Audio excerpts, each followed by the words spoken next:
Olá! E E aí, aí, como é que tran- estamos? bem demais. E você, como é que tá esse corona aí?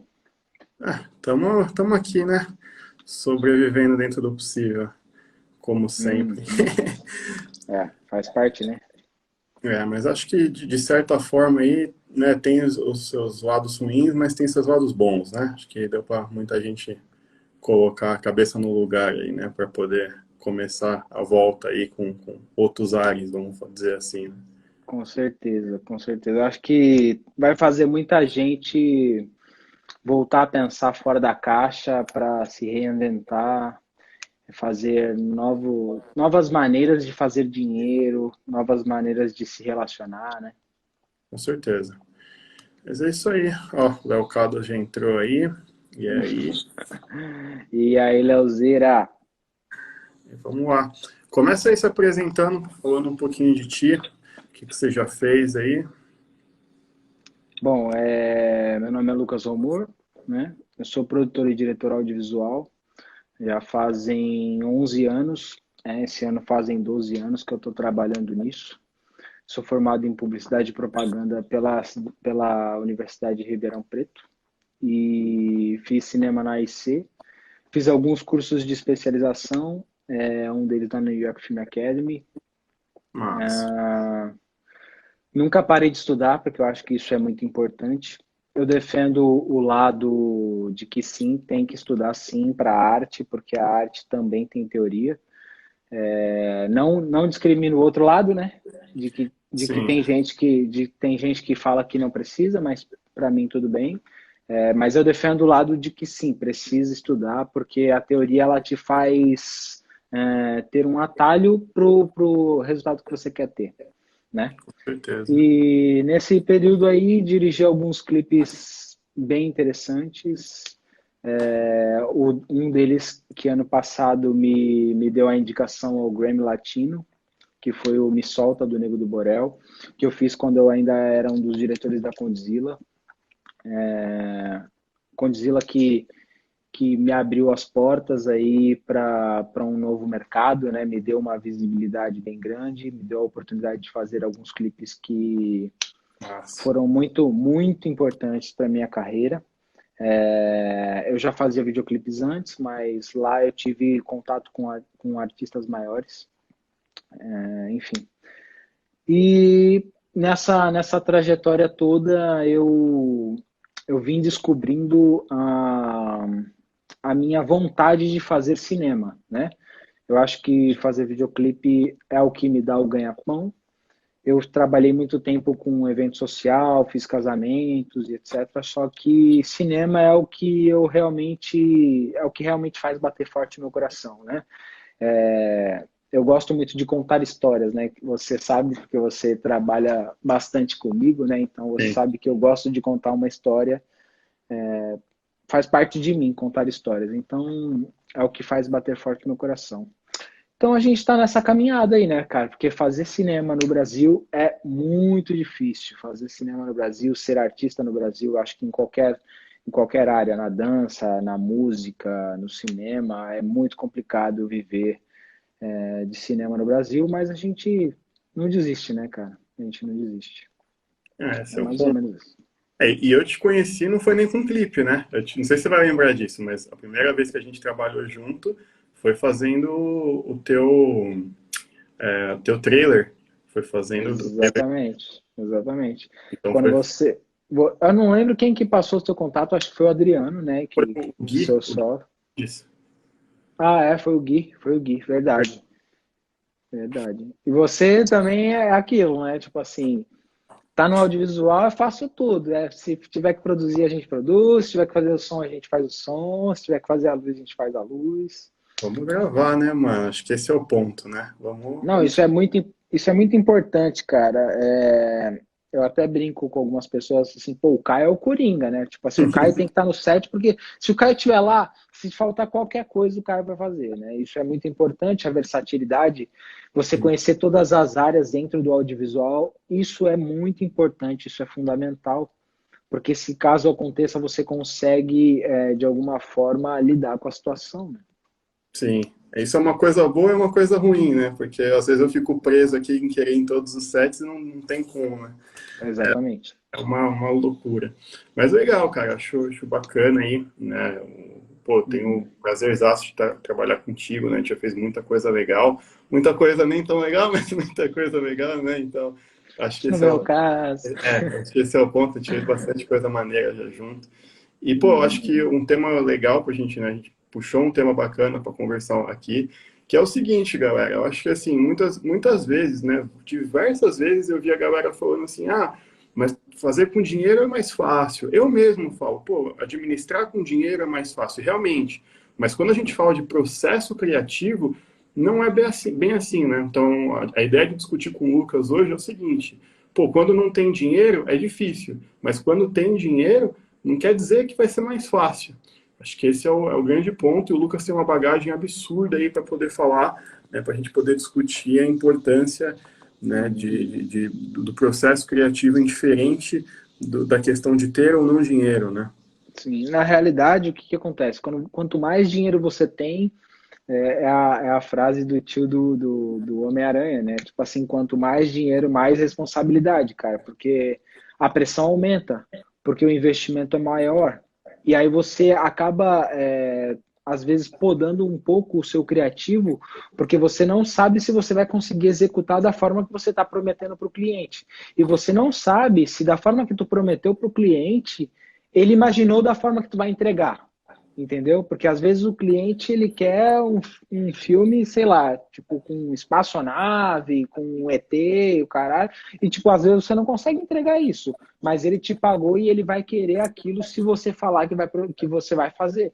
Então a gente tem que tomar muito cuidado, porque quanto mais orçamento, mais difícil sim fica a produção.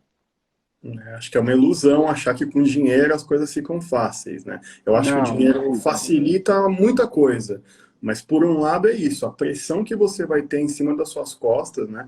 Às vezes é o que você falou, se você pensar em de repente fazer um arroz e feijão para não dar merda, teu cliente pode Uhum, não ficar satisfeito com o teu arroz e feijão bem feito, né? Então exatamente. não tem essa. E por outro lado, né? Quando a gente também não tem grana, né? Eu acho que a gente tem o contraponto. A gente pode de repente não ter uma pressão tão grande, mas também essa falta de recursos acaba dificultando de certa forma, né? Você fala um Sim. pouquinho aí o que tu acha. Cara, eu acho que assim, tem muitas das vezes, principalmente agora na pandemia, vamos supor, a gente está sem trabalhar há algum tempo, pelo menos eu estou não pegando tantas produções, porque né, tá todo mundo se prevenindo, enfim. E aí, às vezes, chega um artista, um cliente disposto a pagar um preço muito abaixo do que você normalmente cobraria. Sim, Mas perante a todo esse problema que a gente está passando, às vezes você acaba aceitando fazer esse job por menos do que você faria, mas por toda essa situação. E aí o que acontece? Você não consegue entregar na qualidade adequada que você já sabia que não ia entregar. E aí vem a cobrança, né? E aí vem a cobrança falando assim, pô, mas você não falou que ia me entregar um vídeo assim, assado e tal. Só que o cliente também não pagou exatamente o que ele deveria ter pago para você conseguir ali, de certa forma, trazer a qualidade que você consegue entregar normalmente. Então, assim, ter muito orçamento te dificulta por causa da pressão, né? Por causa desse teu criativo, e ter pouco orçamento também te limita, e muitas vezes a gente tem que fazer as nossas, digamos, gambiarras, né, para a gente sim, conseguir introduzir e trazer um pouco de qualidade para o cliente, porque a gente não quer deixar de atendê-lo, né? com certeza, né? A gente tem que atender o cliente de qualquer forma, seja com dinheiro, seja sem dinheiro, né? Exatamente. Ó, E tem algumas. aconteceu até um caso ontem, né? Eu não quero se estender muito nisso, mas assim, aconteceu um Sim, caso ontem com o Camacho, não sei se você sabe quem é. sei, do Ele, Rio, né?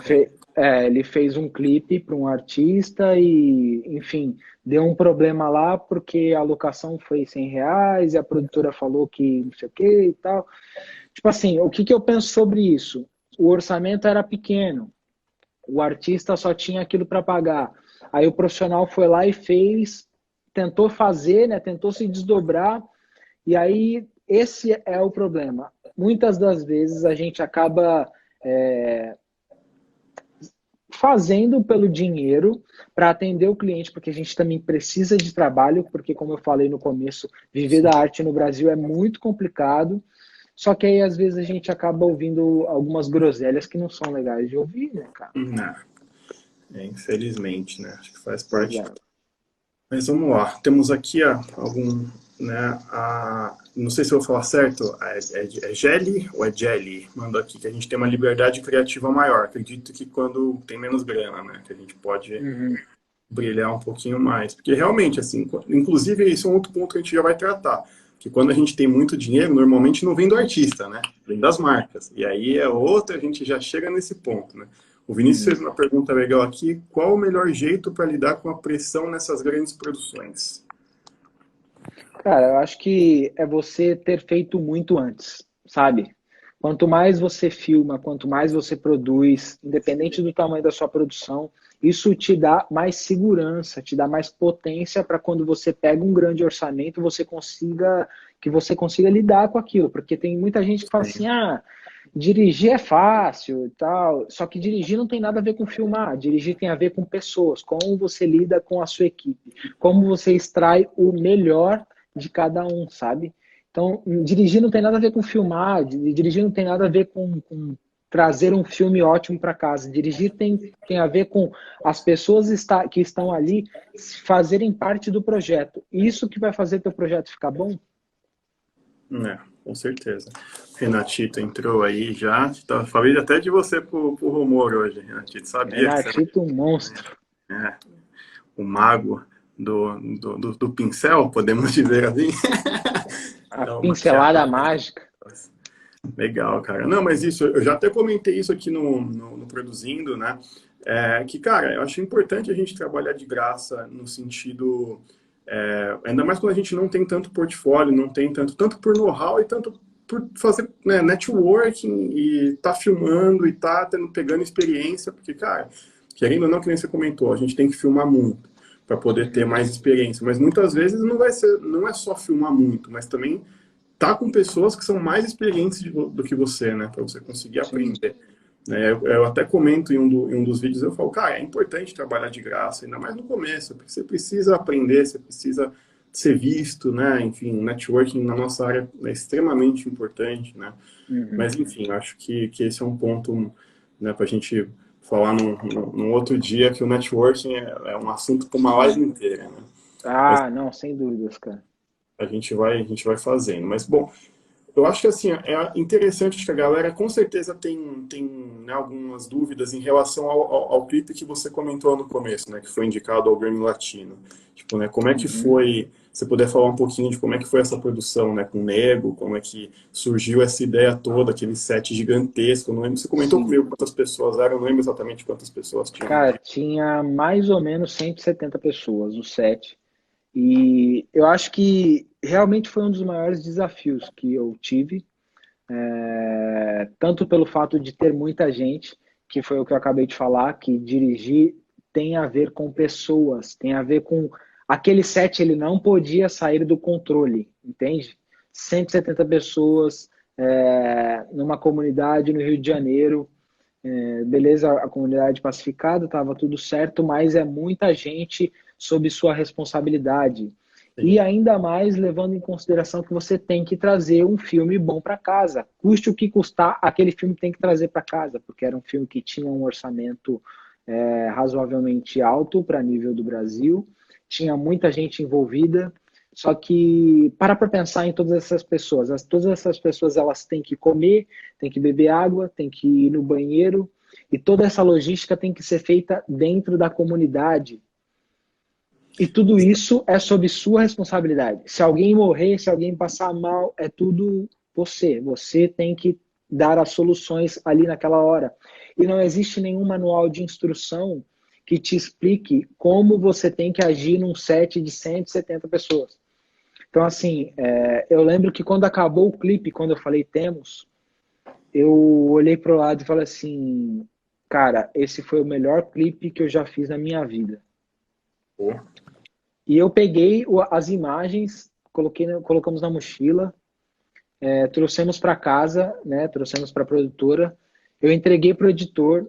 Eu cheguei do aeroporto, a gente chegou do aeroporto, não sei o que, já descemos lá e tal. Entreguei para o editor e falei assim, cara, esse aqui é o melhor clipe que eu já fiz na minha vida. A pressão E vai. aí, tipo, não, tipo assim, aí a pressão que tava em mim eu já passei pro próximo, né? Tipo assim, cara, edita isso daí, olha tudo, porque tem muita coisa boa.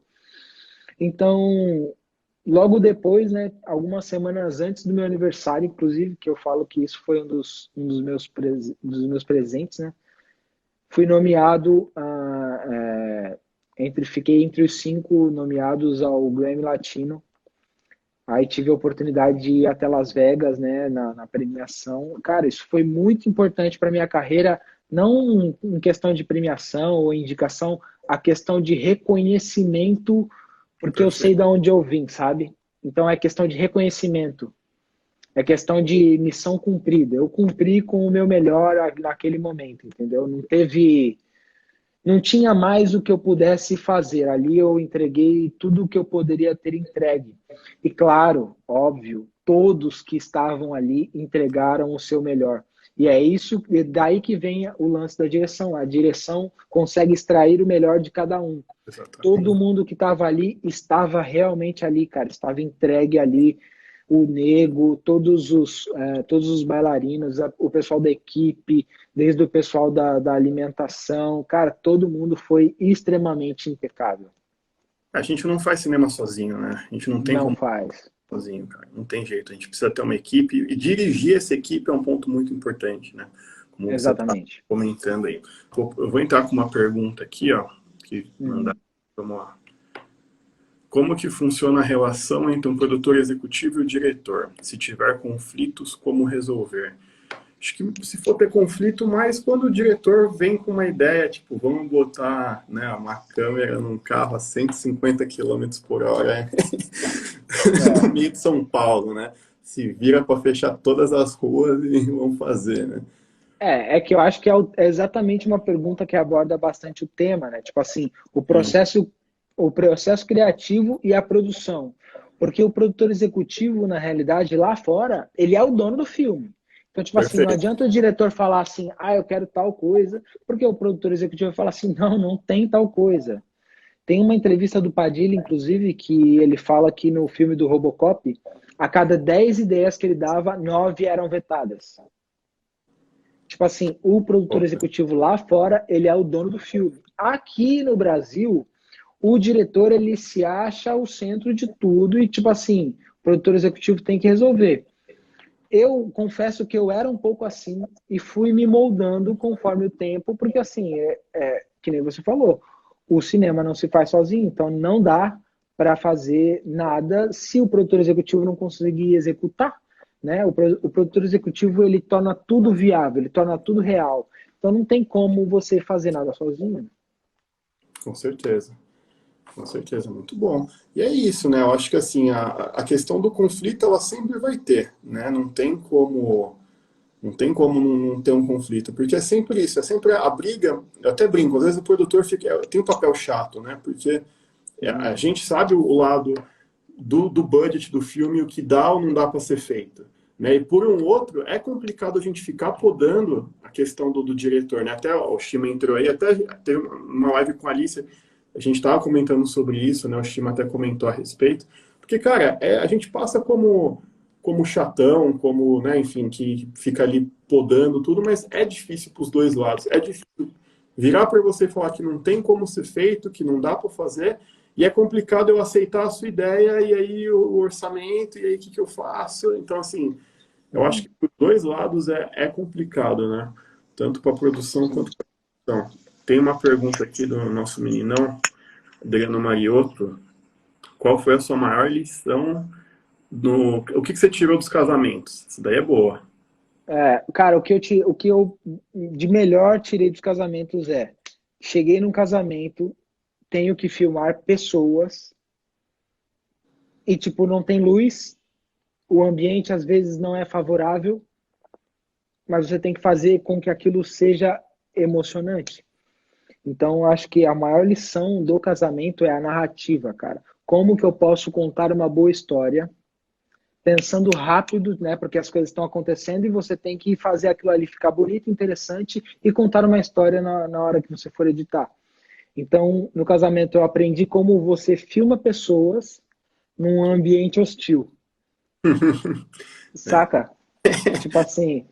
Então, hoje não tem como. Tem gente que fala assim: ah, não dá para fazer cinema com 1 milhão. Cara, é porque você nunca filmou casamento. Você nunca filmou num buffet que não tem iluminação, que as pessoas às vezes não estão com a roupa adequada, enfim. E você tem que fazer aquele material que você vai entregar para a noiva e para o noivo ficar excelente. Sim, não, eu sempre comento, assim, né? Muitas vezes eu faço comparações com algumas responsabilidades com a responsabilidade de um casamento. Porque, cara, querendo ou não, a noiva e o noivo nunca imaginaram gastar tanto dinheiro, né, na vida com um vídeo, né, até aquele momento. E é o que você falou, Uhum. a situação adequada de luz, da galera, e você tem que fazer o melhor filme da tua vida ali para ele, né, no ponto de vista deles, em questão de pressão, eles querem o melhor filme da tua vida, você tem que entregar, né, você tendo cobrado bem por isso ou não, que é um assunto que a gente já está vindo trazendo durante toda a live, né, e é uma responsabilidade absurda, né, cara, assim, e até Exatamente. ou seja, né, respondendo uma pergunta lá de trás de como se preparar para grandes produções, olha a experiência aí nas pequenas, né? Exatamente, cara. Quanto mais você filma, mais você aprende, cara. Não tem segredo. Você filma e aprende, filma e aprende. Eu escutei uma vez de um dono de uma locadora que você conhece bem, né, da Moving Track, o Uhum. ele falou assim, cara, eu aprendi com um maquinista grande do cinema. Se você quer aprender a filmar, você filma todo dia. No dia que você estiver filmando todo dia, você vai aprender a fazer cinema. Eu falei, nossa, né, até meio. Exatamente. E não só cinema, né? Acho que de uma forma geral tudo, né? Em relação à produção de videoclipe, ou enfim, não só em relação ao cinema. A gente está abordando o cinema porque, assim, o Romor, ele tem esse lado mais de cinema, mais narrativo, né? Vários trabalhos que eu fiz com ele, a gente trouxe mais, assim, né? Mesmo que seja um videoclipe, a gente buscou trazer mais o que o cinema tem, né? Trazer a sensação, né? Tipo, tanto com luz quanto com a história. Então a gente vai acabar sempre puxando um pouco pro lado do cinema, porque Uhum. eu sei que é a praia do Lucas. Mas adaptem isso também para a realidade de vocês, assim, para casamento, para corporativo, para o que vocês fizerem. Qualquer tipo de vídeo, cara. Qualquer tipo de vídeo você tem que usar o mesmo conceito. Você tem que entregar um bom filme. Perfeito. E um bom filme, ele envolve uma boa narrativa, boas imagens, uma boa edição, uma boa trilha sonora. Não é só você, eu fiz a melhor luz. Não, cara, porque se você cagar na edição, você não vai ter um bom filme. Você não vai ter uma boa narrativa, né? Perfeito. Enfim, Ah, muito massa, cara. Bacana. Deixa eu ver aqui as perguntas. O Romor mandou aqui. Eu tenho o Romor, uma Renati. boa maquiagem. Eu tenho uma boa bagagem em TV e cinema e eu respeito você. Eu respeito que você tem pela equipe. Eu vejo bem pouco, por isso estou com você, mano. Acho que o Renato estava dizendo que assim, essa relação de respeito entre o diretor e a equipe, né, que ele está falando aqui que ele tem uma bagagem e não é sempre que ele vê isso, né? Então, pô, isso realmente também é um ponto, né? Acho que nem vamos entrar tanto no mérito de estrelismo, Não, eu de acho que isso já é de ser humano, né, cara? Eu acho que cada ser humano precisa da sua evolução para que ele consiga alcançar o patamar que ele quer alcançar, né? sim. Então não tem jeito se você for sempre aquele cara que não, né, não joga junto, aí não Então, adianta.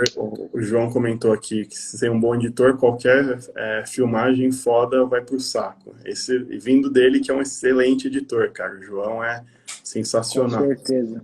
Editor. Cara, sem dúvidas, cara. Eu tenho plena consciência de que não adianta você fazer um filme com a melhor luz, com a melhor câmera, com a melhor produção, né? O melhor orçamento, aí vai chegar na mão do editor, ele não faz um bom select, ele não conta a história, ele consegue sim matar uma boa narrativa, cara. Consegue. Já respondendo a pergunta de baixo do Thiago aqui, ó. Um bom editor salva um roteiro ruim ou vice-versa?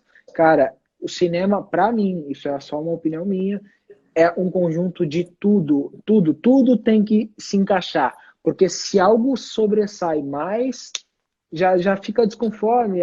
o cinema é como se ele fosse um termômetro.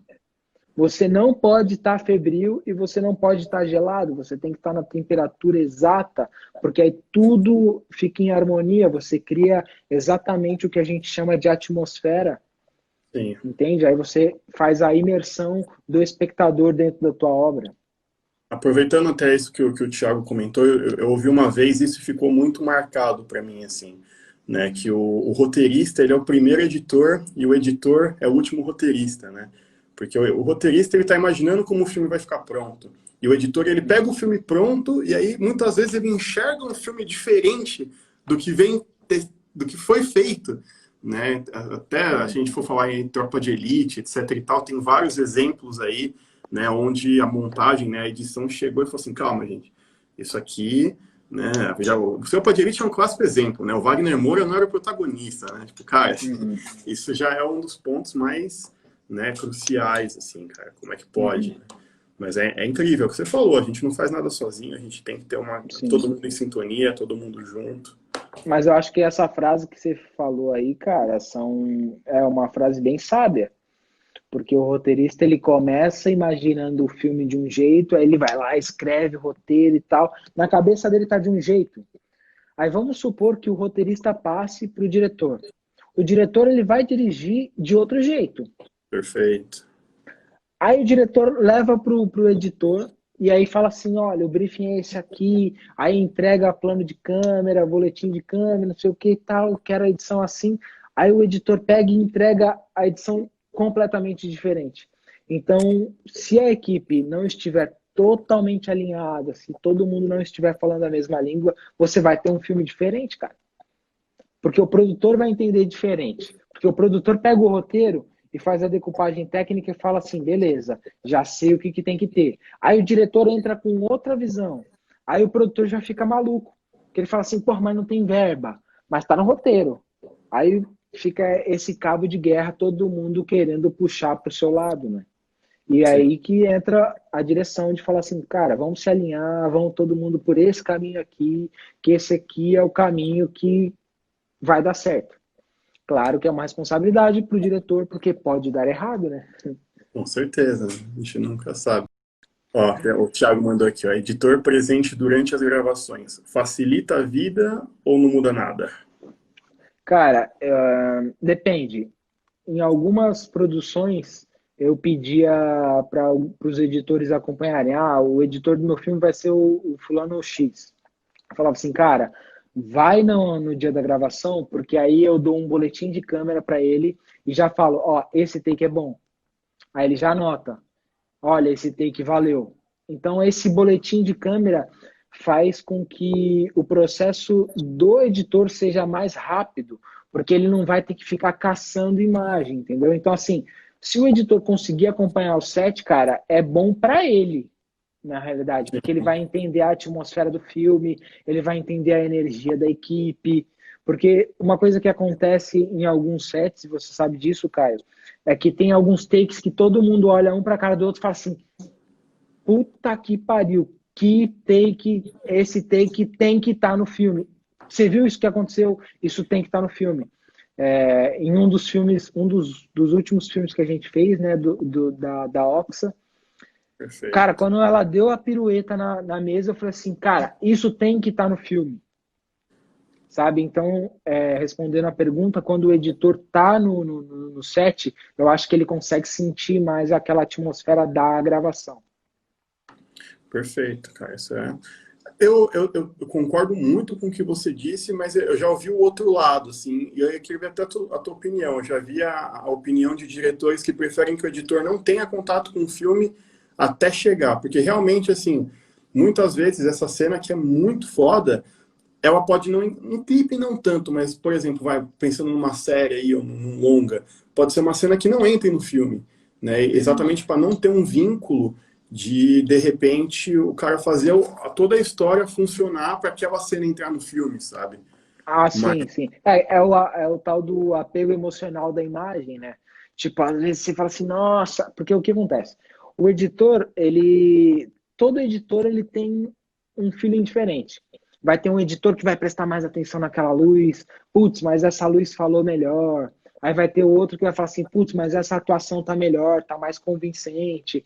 Então, o grande lance é a gente conseguir esse equilíbrio.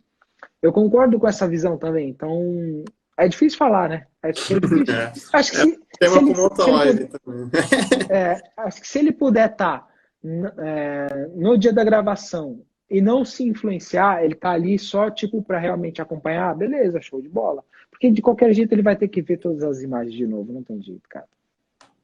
Sim, ó, o João comentou aqui que às vezes a cena fica foda para quem tá no set, mas no contexto do filme não casa. Isso dói, Exatamente. mas é verdade, né? É o Não tem. apego emocional com a imagem, né, cara? Isso é bem complicado. Bem complicado.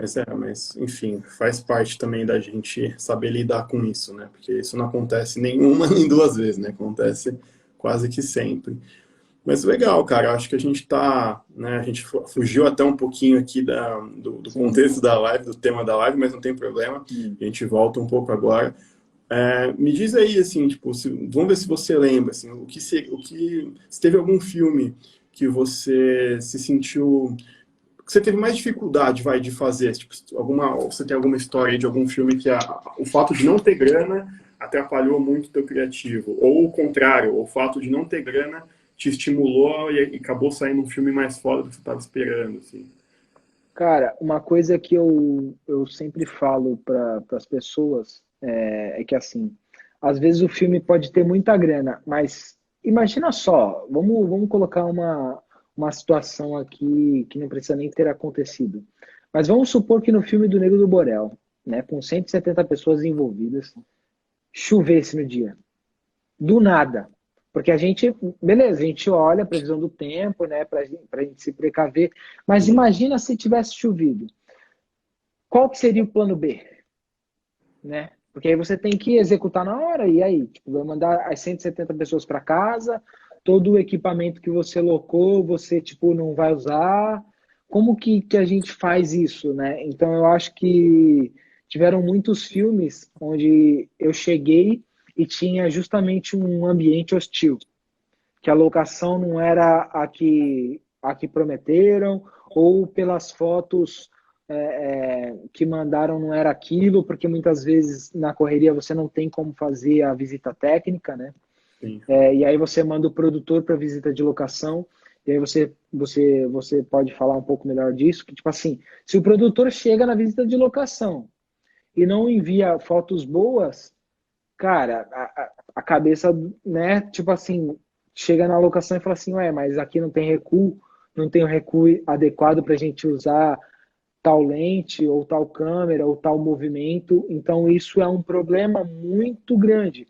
Eu acho que o maior problema disso que você falou é o ambiente hostil, cara. Sim. Seja ele por tempo, né, tipo chuva ou sol demais, ou seja pela locação não ter o espaço adequado para você fazer o que você imaginou que você queria para o filme, um movimento ou uma luz maior, enfim. Cara, isso é um ponto legal, assim, que você comentou, porque é uma coisa que eu sempre faço, e eu vi algumas pessoas comentando que curtem, porque não é todo mundo que faz. Eu tenho dois aplicativos no celular que eu sempre ando com eles, né? Um é o Directors Finder lá, que aí eu já vejo, Lucas, qual que é a câmera que você vai rodar? Eu já simulo a ideia do sensor aqui pelo celular, já vou tirando foto da locação, você vai acabar tendo noção, né? Porque se eu consigo, se tem o plano ali, né? Ele descreve certinho o tamanho do plano pelas lentes. Então, se você consegue, se eu estou conseguindo mostrar pelo celular, né? É uma simulação, mas é bem realista, né? Você Sim, sim. consegue ter uma noção melhor do que você está fazendo. E aquele, esqueci o nome agora, mas é tipo um Sunseeker, né? Que eu fico lá caçando e eu mando foto, inclusive, pro fotógrafo, né?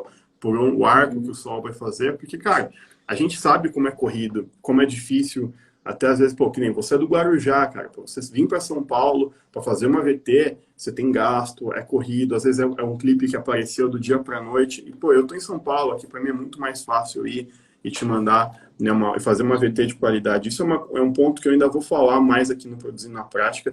Vou aproveitar para fazer um gancho aqui, rapidinho, explicar para o pessoal. Galera, aproveitando aqui rapidinho, né, eu comecei esse canal que é o Produzindo na Prática. Né, não é só para falar de produção, a gente acaba atendendo várias demandas de produção, né? Mas a ideia é falar sobre audiovisual, né? Para filmmaker, para videomaker, né? Esses dias eu postei aí sobre histograma.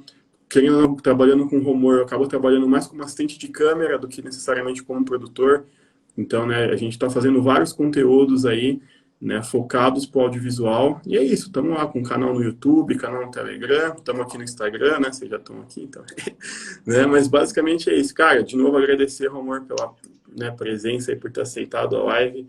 Como eu já comentei antes, Agradeço. para mim é um prazerzaço trampar contigo, então é isso. Ó, o Renatito aqui, Valeu, sempre o cara. Renatito sempre está aqui, né? O Caio me deve 2 águas termais que eu cuidava dele na gravação do Cacife.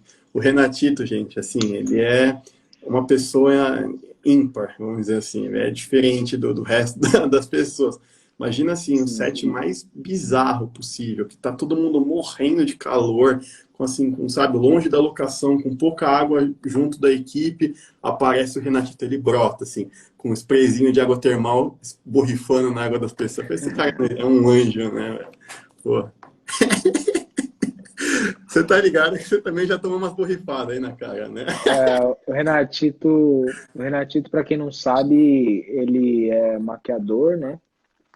Mas ele é maquiador, produtor, amigo, e eu acho que uma das coisas que eu gosto de escolher bastante a dedo, você sabe disso, cara. Eu sou uma pessoa que tenho dificuldades de lidar, né, no set. Eu sou um cara, acho que eu sou um pouco temperamental, então eu gosto de trabalhar sempre com as mesmas pessoas, para você ir pegando confiança e as pessoas saberem como que você trabalha, como é que você gosta de trabalhar, qual que é a postura que elas devem ter. Então, assim, isso que você falou, né, de tipo, é percepção, né? Ele percebeu que estava mó calor, foi lá e te borrifou. Não para realmente passar o calor, mas tipo, porque dentro de um set é muito estresse e isso atrapalha justamente no seu criativo, a pessoa ali está focada. Então é sempre bom ter um cara que nem o Renatito, por exemplo, para equilibrar ali, equalizar o clima geral ali da equipe, né? Sim, com certeza, extremamente importante. E sem contar que assim, né? Eu já cansei de falar isso, mas no networking a gente faz muito mais do que, né, para parceiros profissionais. Né, cara, o audiovisual me deu assim uma segunda família, sempre brinco, né? Tem pessoas aí que eu vou levar Sim. pro resto da vida, né? Você é uma delas, enfim, o Renatito, o João, né, o Adriano, enfim, por aí vai. Não vou ficar falando, senão vou ser injusto com alguém aqui.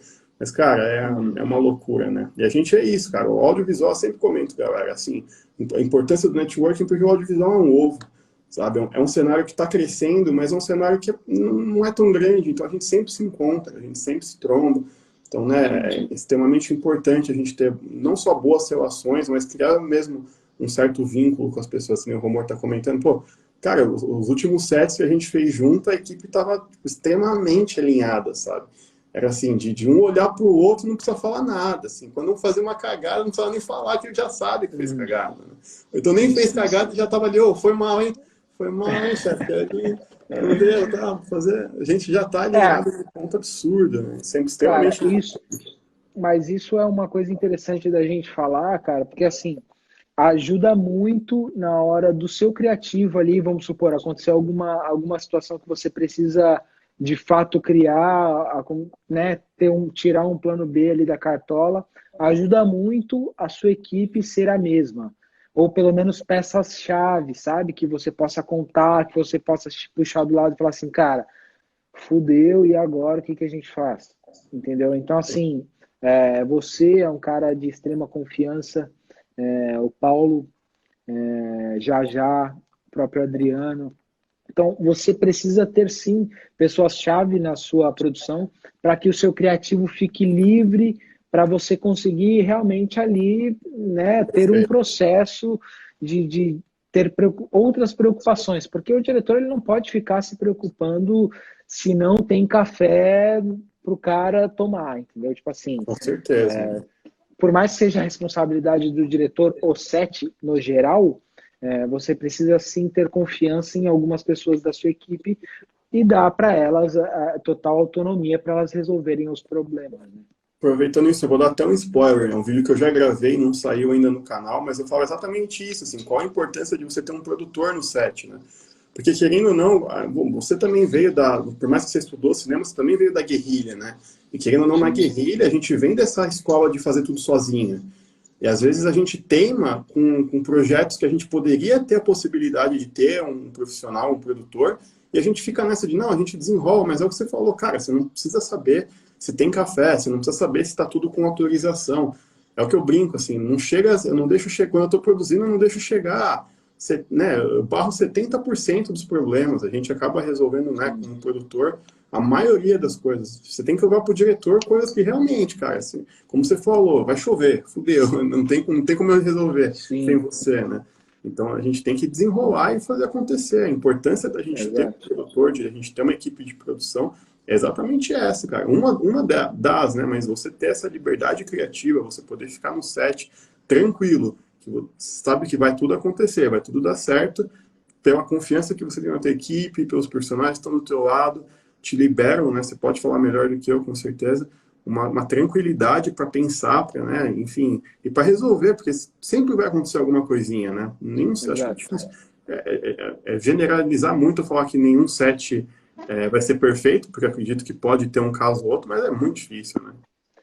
Uma coisa que a gente tem que ter no set, cara, é percepção do que a gente tem que fazer. Entendeu? A gente tem que ter sim proatividade e a gente tem que saber o que. Ah, beleza, estou no set, o que, que é que eu estou fazendo aqui? Qual que é a minha função? Porque uma coisa que eu percebo também é que quando você vai para um set sem ter função, você fica perdido. E aí, às vezes, você interfere na função do outro e isso atrapalha.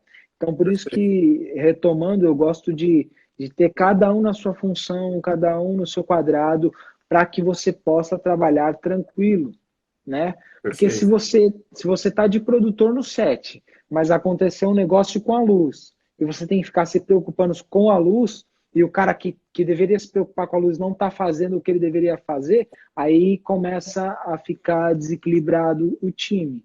Então, assim, você tem que ter proatividade, você não pode deixar todos os problemas passarem por você, você não pode ser um passador de problemas, porque ser um passador de problemas no set, cara, isso acumula problema. O problema ele tem que ser resolvido desde que seja no teu quadrado, porque se não for do teu quadrado, também, cara, não faz o menor sentido você resolver, né? Porque tipo, Perfeito. você pode ajudar, né? Mas você pegar o problema para você, que não faz parte do seu quadrado, cara, isso pode gerar ainda um problema maior. Né? A gente já falou bastante coisa legal aqui hoje, né? Acho que dá pra gente Uhum. dar um passadão aqui, mas de uma maneira geral, assim, a ideia da live era a gente realmente tocar nesse assunto de ter ou não ter grana. Ah, eu lembrei de uma coisa agora, eu vou aproveitar, a gente faz esse passadão e a gente já fala.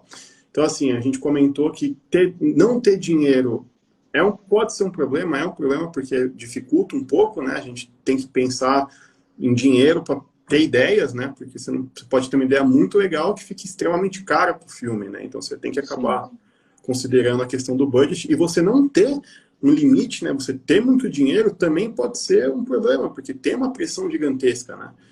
E sim. aproveitando sobre isso, eu comentei sobre isso no começo, a gente não citou a questão das marcas, né? Porque, como a gente falou antes, dificilmente o filme com muito dinheiro, seja um videoclipe e tal, ele vem do artista, né? Ele normalmente tem Uhum. uma empresa por trás, né? Hoje em dia, muito mais essas publicidades enrustidas ali, né? Em pequenos Sim. detalhes, às vezes até um pouco mais descarado, assim. Mas fala aí, como é que é essa relação criativa com a questão da marca? Porque a marca vai querer inserção do produto dela no filme, né? Comenta um pouquinho pra gente sobre isso. O grande lance de ter uma marca dentro do teu produto audiovisual é que, por muitas vezes, já vem uma ideia pronta e que você tem que apenas executar.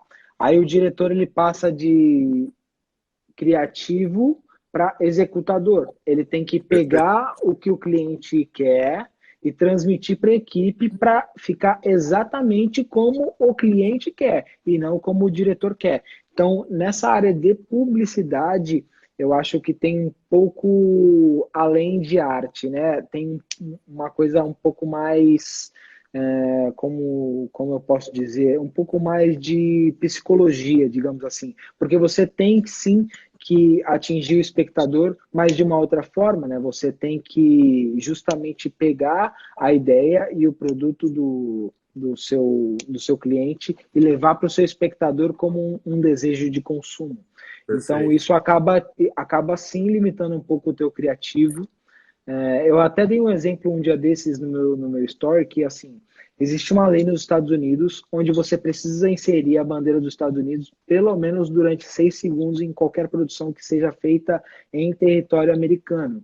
Então, os diretores começaram a colocar a bandeira de maneiras criativas, né? Porque para não ficar tão escrachado, né? Então, Sim. eu acho que a inserção da marca no produto audiovisual, ela não depende somente do criativo, porque você não tem essa liberdade muitas vezes. Às vezes o cliente ele quer daquele jeito e você apenas precisa executar da melhor forma possível para ele.